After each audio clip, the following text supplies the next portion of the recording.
पुणे जिल्ह्यातील आंबेगाव तालुक्यामध्ये लांडेवाडी या गावी दिनांक 9 जुलै 2023 रोजी झालेल्या मयत अश्विनी बाळू केसरकर यांच्या प्रकरणाबाबत वारंवार मनसर पोलीस ठाणे येथील अधिकारी फक्त खोटी आश्वासनं देऊन दिवसेंदिवस विषय गळीत करण्याचा प्रयत्न करत आहेत।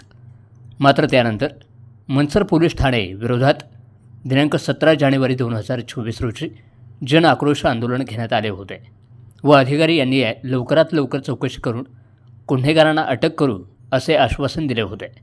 परंतु खोटी आश्वासन देऊन पोलीस प्रशासनावर विश्वास ठेवून पीडित लवांडे कुटुंबाला अजूनही न्याय मिळाला नाही। पीडित कुटुंब न्यायाची वाट पाहत असून आता मात्र ते आत्महत्या करण्याच्या प्रयत्नात आहेत। वास्तविक हा विषय गंभीर झाला आहे।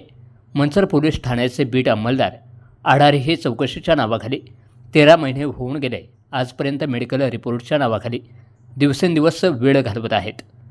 आता मात्र स्पेशल डिपार्टमेंट लावून कागदपत्र तात्काळ हाती घेऊन येणाऱ्या दिनांक 30 सप्टेंबर 2024 तारखेपर्यंत गुन्हेगारांवर गुन्हा दाखल करावा, अन्यथा वंचित बहुजन आघाडी, माथाडी ट्रान्सपोर्ट व जनरल कामगार युनियनच्या वतीने पुन्हा जन आक्रोश आंदोलन उपविभागीय अधिकारी कार्यालय राजगुरुनगर खेड या ठिकाणी घेण्यात येईल।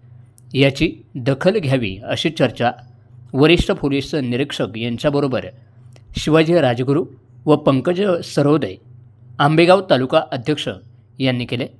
सोबत प्रदीप गौतम साळवे, जावेद भाई मोमीन पुणे जिल्हा निरीक्षक, अमित भाऊ गडदे पुणे जिल्हा अध्यक्ष, धीरज कांबळे जिल्हा सहसचिव, पंकज सरोदे आंबेगाव तालुका अध्यक्ष, शिवाजी राजगुरू वंचित बहुजन आघाडी तालुका अध्यक्ष, संभाजी राजगुरू तालुका संघटक, आशुतोष मोरे तालुका सचिव, भानुदास मदने खेड तालुका सहसचिव तसेच प्रदीप राऊत खेड तालुका सचिव, मारुती खरात पाटील जिल्हा उपाध्यक्ष, अरुणदादा सोनवणे जुन्नर तालुका सल्लागार, फैयाजबाई इनामदार जुन्नर तालुका प्रसिद्धी प्रमुख, प्रशांत सोनवणे जुन्नर शहर अध्यक्ष व सर्व पदाधिकारी।